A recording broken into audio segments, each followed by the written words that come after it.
Theorem of arithmetic. ठीक है, fundamental theorem of arithmetic. So according to fundamental theorem of arithmetic, कोई भी composite number है, composite number क्या होता है, जो नंबर प्राइम नंबर्स नहीं होते। प्राइम नंबर्स क्या होता है, जो सिर्फ 1 और खुद के टेबल में आते हैं। ठीक है, तो जो प्राइम नंबर्स नहीं होते वो कॉम्पोजिट नंबर होते हैं। कोई भी कॉम्पोजिट नंबर, उसको हम लिख सकते हैं as a product of primes. ठीक है, can written as product of primes and, ठीक है, and this number, these primes are unique. ठीक है, ठीक है, प्राइम्स आर यूनिक, मतलब ऐसा नहीं है कि डिफरेंट पार्ट, मतलब एक नंबर का एक ही प्राइम फैक्टराइजेशन होगा, हो सकता है ऑर्डर डिफरेंट हो। ठीक है, अपार्ट फ्रॉम ऑर्डर। ठीक है, apart from the order in which they occur. ठीक है, तो every composite number can written as product of primes. ठीक है, एज अ यूनिक प्राइम्स। ठीक है, मतलब उसमें जो प्राइम नंबर्स होंगे वो यूनिक होंगे, हो सकता है ऑर्डर डिफरेंट हो। सपोज 6 है, एक कॉम्पोजिट नंबर है, उसको कैसे लिखूं मैं, 2 into 3, हो सकता है इसको मैं 3 into 2 लिखूं। ठीक है, पर जो ये 2 और 3 है वो क्या होगा, वो नंबर्स नहीं रहेंगे। ठीक है, तो statement as a product of primes and this factorisation is unique apart from the order in which the prime factors occur. ठीक है, तो फैक्टराइजेशन में जो नंबर्स हैं वो यूनिक हैं, वो हमेशा सेम रहेंगे। हो सकता है 3 की पावर्स हम पहले लिख दें और 2 बाद लिख दें। ठीक है, I hope this theorem is clear to everyone. ठीक है, अब हम करते हैं एग्जाम्पल 5। ठीक है,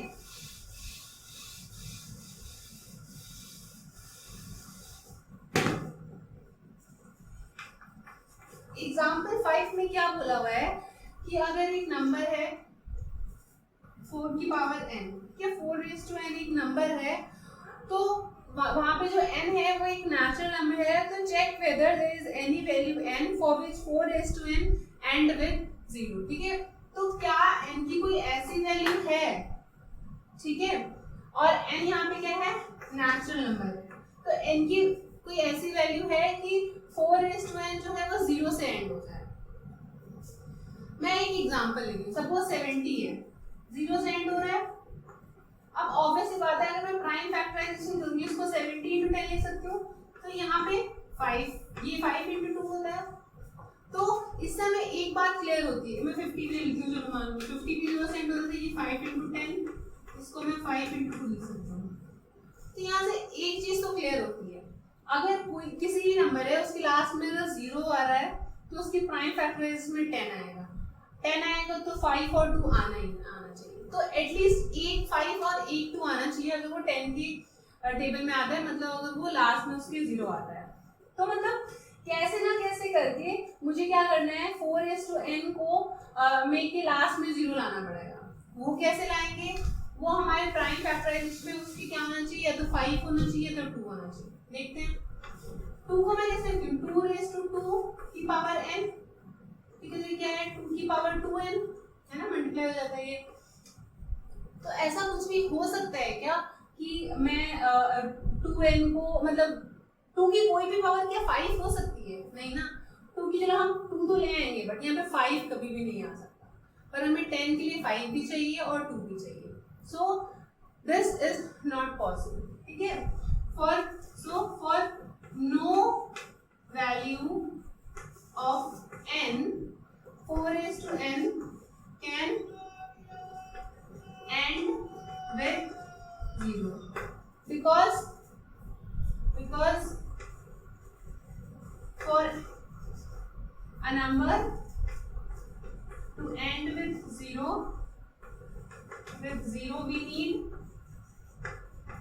we need 2 and 5 both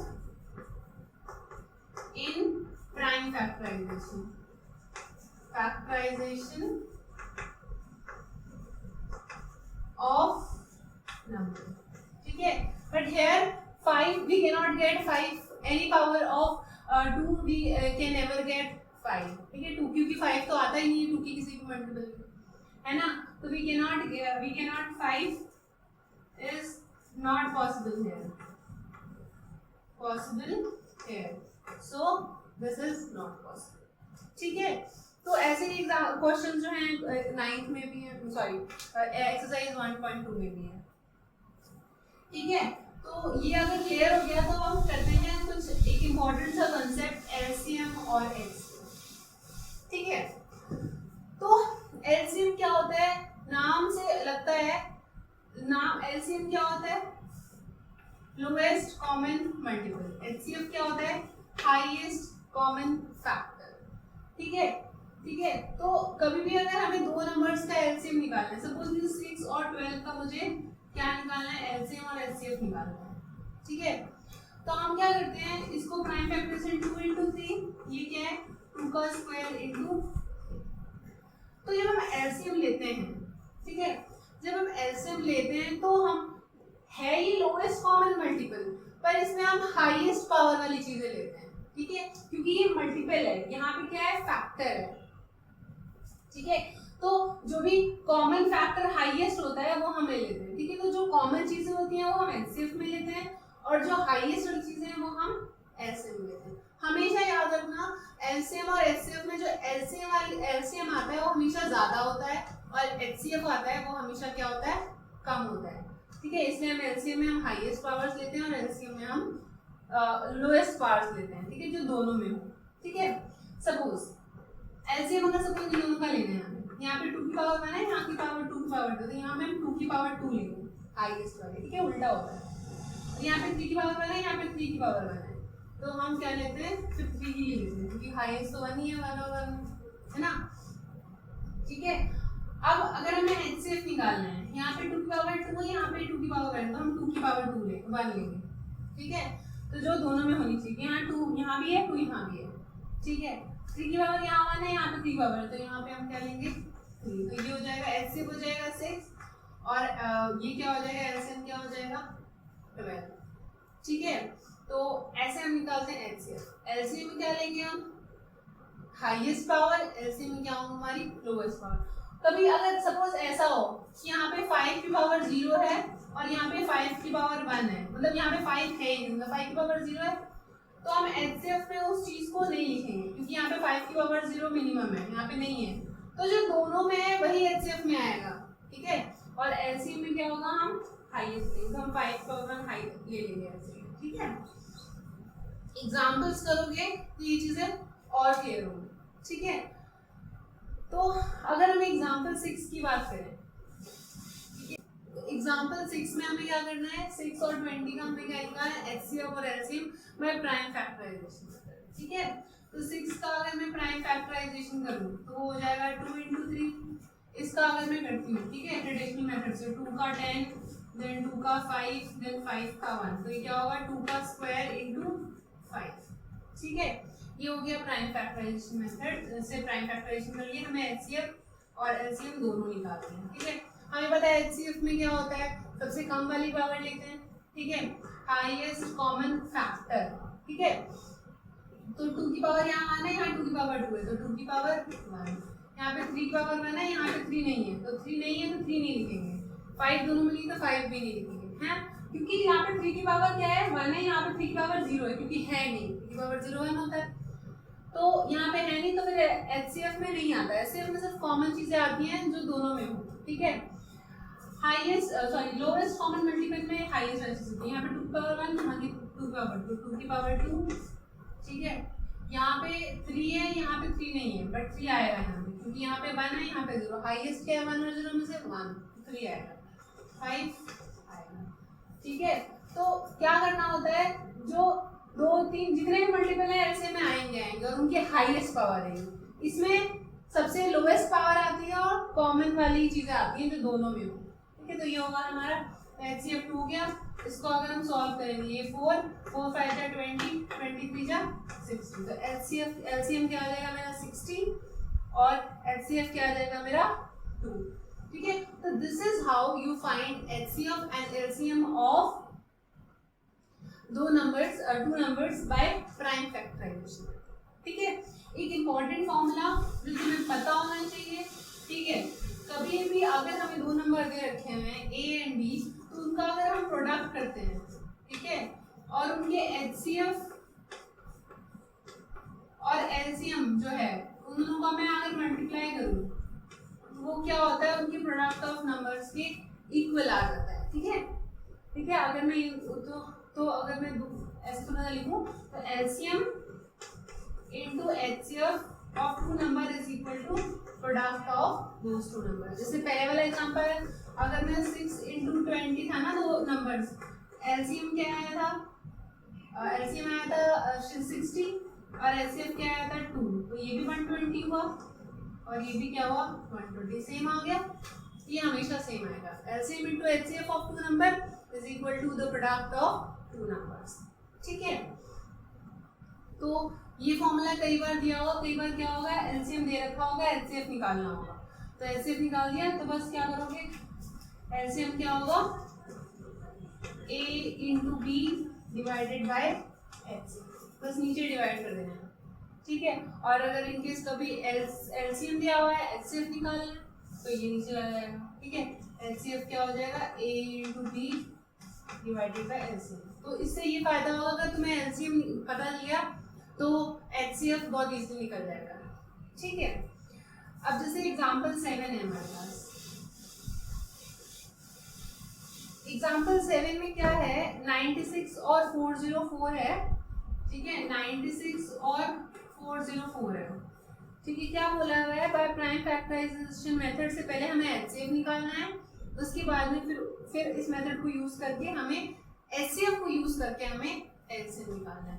तो कभी भी क्वेश्चन ऐसा आ जाता है कि हमें HCF या LCM को यूज करके कुछ और निकालना है, तो हम ये वाला फॉर्मूला जो अभी हमने पढ़ा वो यूज करते हैं। ठीक है, अगर मैं 96 को देखूं तो ये क्या होगा 2 की पावर 5 into 3। ठीक है, अगर मैं 404 को देखूं तो क्या होगा 2 की पावर 2 into 101।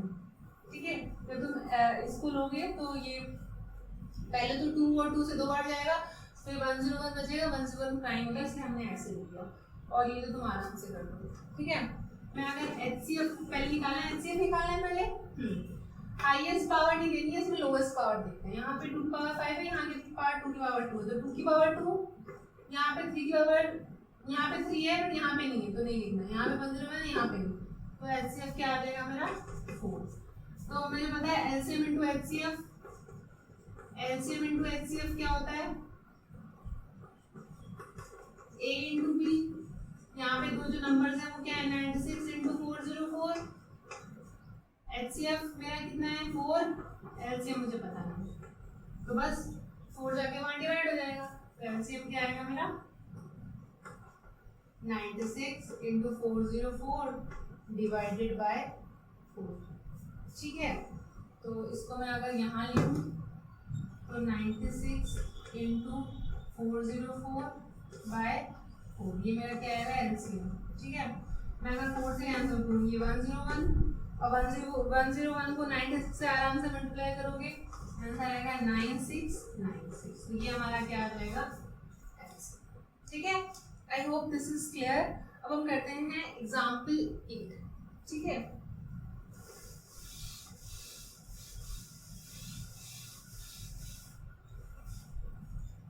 एग्जाम्पल 8 में क्या है, LCM और HCF हमें निकालना है, नंबर्स हमारे 3 दे रखे हुए हैं यूजिंग प्राइम फैक्टराइजेशन मेथड। तो ये काफी इजी है, 6, 72 और 120 आराम से इनकी प्राइम फैक्टराइजेशन कर लोगे।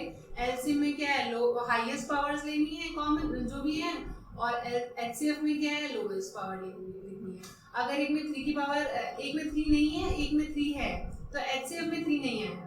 ठीक है, HCF में आने के लिए वो नंबर तीनों में होना चाहिए। ठीक है, तो ये तुम बहुत इजीली कर लोगे। ठीक है, 1.2 का जो फर्स्ट क्वेश्चन है, ठीक है, अब हम करेंगे एक्सरसाइज 1.2। ठीक है, 1.2 का जो फर्स्ट क्वेश्चन है, express each of the product as prime factors. ठीक है, तो ये जो क्वेश्चन है ये देखने में काफी इजी लग रहा है, बट थोड़ा सा इसमें डिफिकल्टी पॉइंट तब आएगा जब तुम्हें क्या करना होगा, जब तुम्हें मतलब प्राइम फैक्टराइजेशन के लिए तुम्हें पता चलेगा कि किससे मैं डिवाइड करूँ, तुम्हें किसी से डिवाइड नहीं होगा।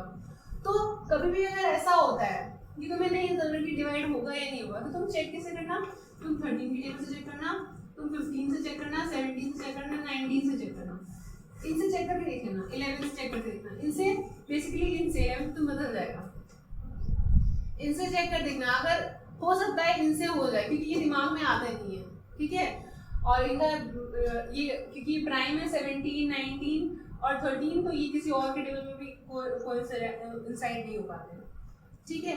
तो अब 140 का तो बहुत इजीली कर लोगे, ठीक है। क्वेश्चन नंबर 1 बता रही हूँ, 140 का कर लोगे, 156 का भी कर ही लोगे, 3825 का मैं देखती हूँ, 3825 3825 का 5 से लग रहा है, 5 7 जा 35, 32 बजा, 6 जा 30, देन 5 जा 25, 765, फिर से 5 5 1 जा 5, लास्ट में 5 को 0 तो 5 से जाएगा 5 1 जा 5, 5 1 जा 25, 3 जा 15, 153, फिर 3 जा 5 जा 15, 51 अब 17 3 जा होता है 51, 17 का टेबल नहीं आता तो तुम्हें दिक्कत आ जाएगी, ठीक है।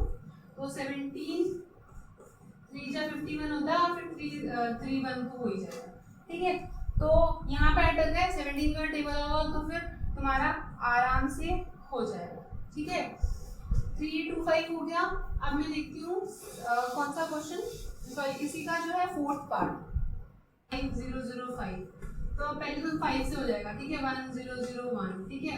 फिर अगर मैं 11 से देखूँ, ठीक है, 11 से देखती हूँ, 9 जा 99 होता है और उसके बाद में 1 बचता है तो 91 हो जाएगा, फिर 17 फिर 19 13 7 जा होता है ना, तो 13 7 जा हो जाएगा, फिर 7 1, तो ये आराम से क्या होगा, ये 5 इंटू 11 इंटू 13 इंटू 7, ये इसकी पे हो जाएगी प्राइम फैक्टराइजेशन, ठीक है।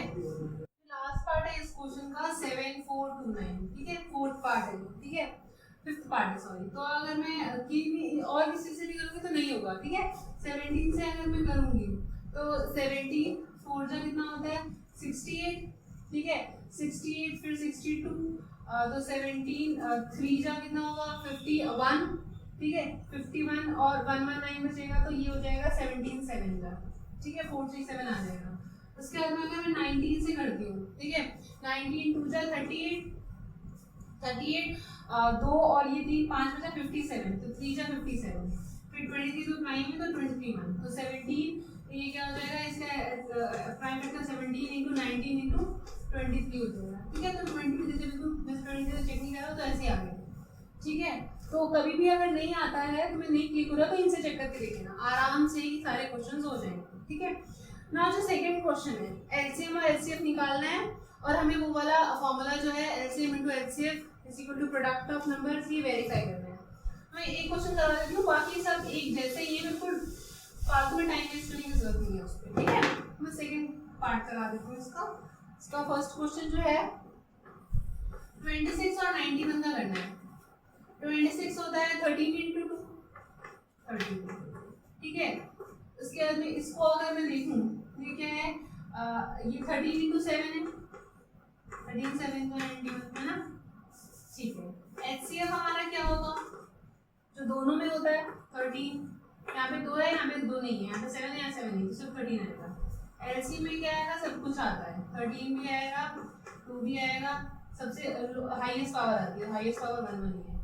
एलसीएम आ गया, एचसीएफ आ गया। वेरीफाई क्या करते हैं हम, फॉर्मूला क्या है हमारा, HCF into LCM is equal to A into B, ये formula.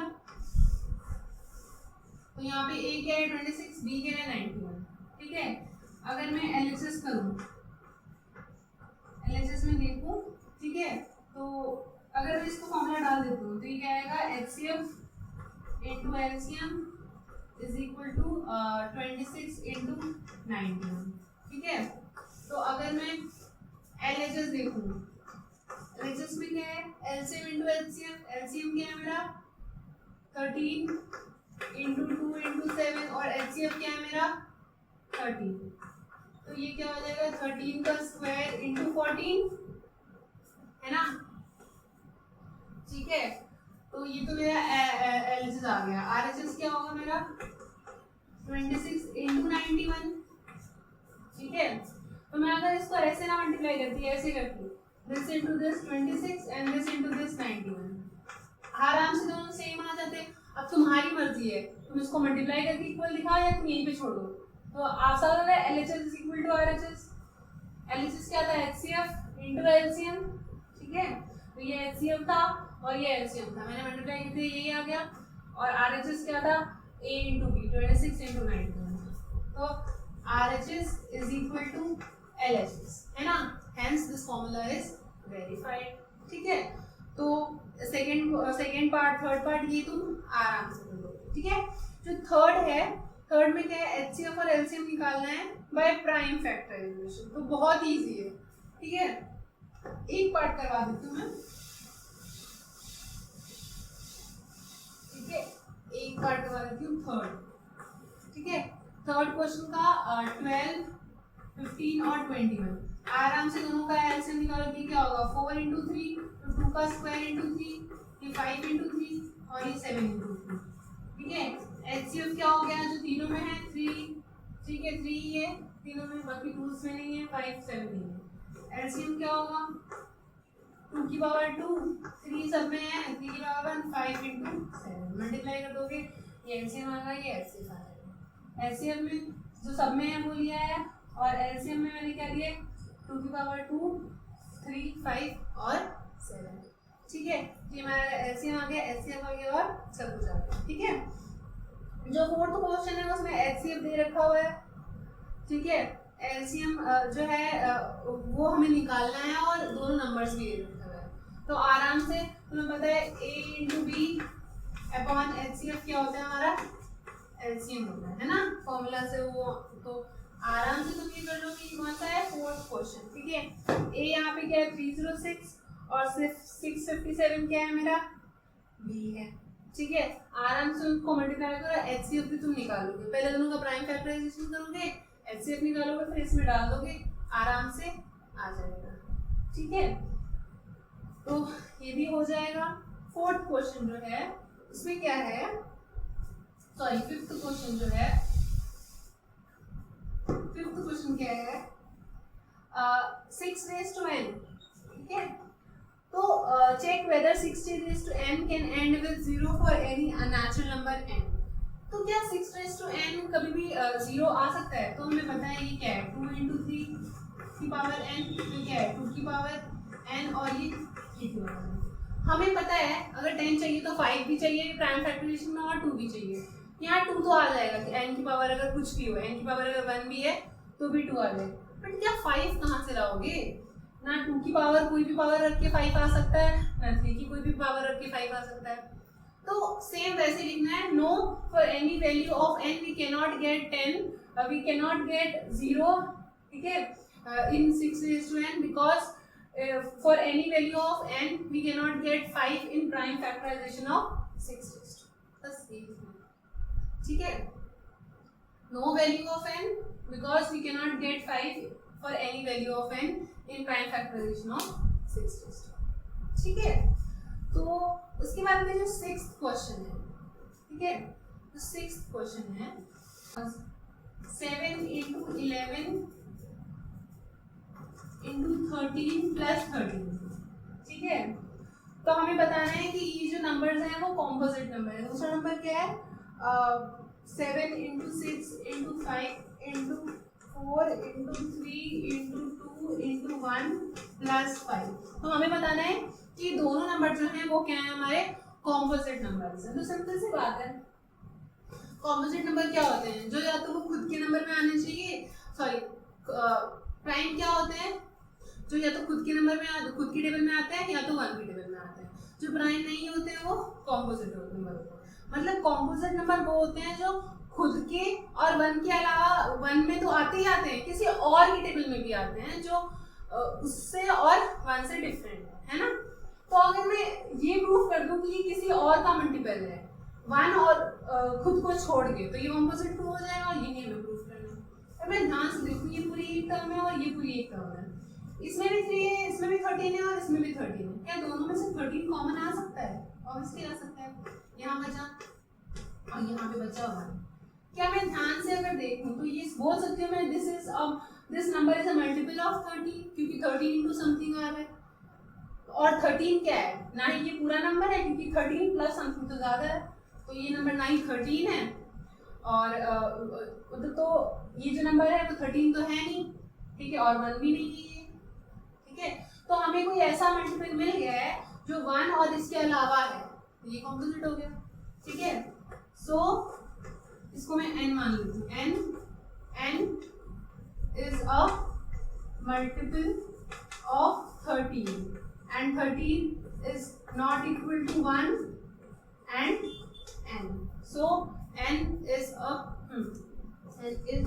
not equal to n also. So मतलब वो n भी नहीं है 1 भी नहीं, बट वो 13 का मल्टीपल आ गया, इसका मतलब n is a composite number. So n is composite, ठीक है, n is composite, ठीक है। मैं यहाँ पे देखूँ, यहाँ भी 5 है, यहाँ भी 5 है, मैं 5 कॉमन ले सकती हूँ, यहाँ पे जो बचा हुआ 7 into 6 into 4 into 3 into 2 into 1 लिख दूंगी प्लस 1, ठीक है।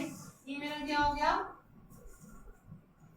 ये मेरा क्या हो गया, ये अब ध्यान से अगर मैं देखूं, ये जो नंबर है ये 5 भी नहीं है क्योंकि ये 5 प्लस समथिंग है और यहाँ नेगेटिव में तो 5 से तो ज्यादा ही है, तो ये नंबर 5 भी नहीं है, तो ये नंबर 5 से ज्यादा है, इसका मतलब हमें कोई ऐसा मल्टीपल मिल गया जो उसके, इसको मैं m मानती हूँ, जो m और 1 के अलावा है, this 5 is not equal to, so n same ही लिखना है, n is a multiple of 5, so n is a multiple of 5 and 5 is not equal to 1 and it is not equal to m also, so this m is a composite number. I hope this is clear. अगर ये clear है तो हम पढ़ते हैं 7th question की ओर, ठीक है।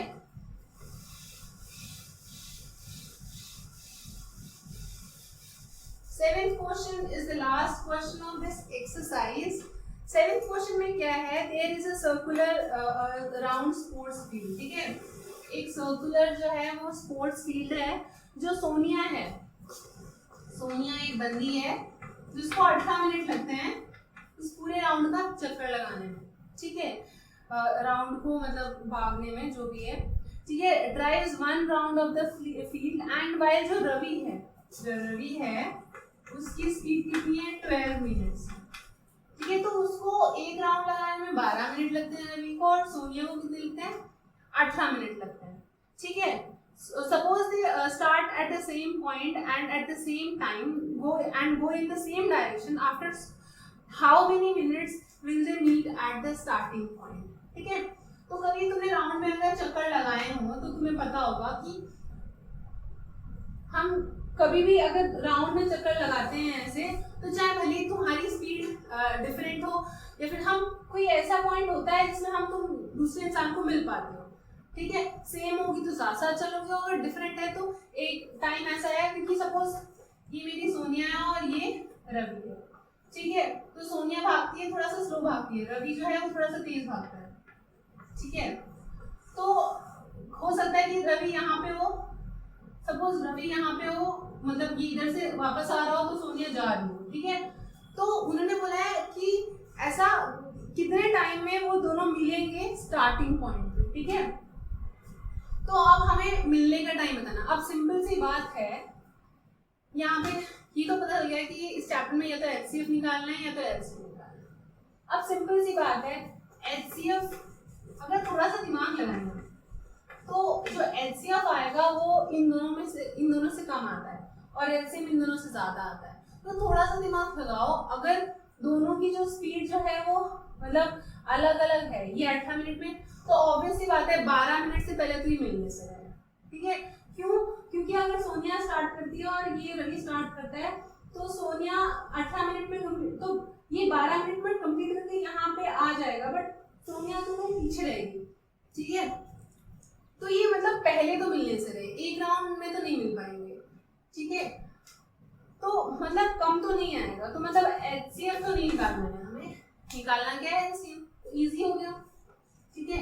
LCM कैसे निकालेंगे, हमें पता है ये क्या है 3 का स्क्वायर इंटू 2, ये क्या है 2 का स्क्वायर इंटू 3, तो LCM क्या आएगा 2 का स्क्वायर इंटू 3 का स्क्वायर, तो ये क्या आएगा 4 इंटू 9, ये आएगा 36 मिनट।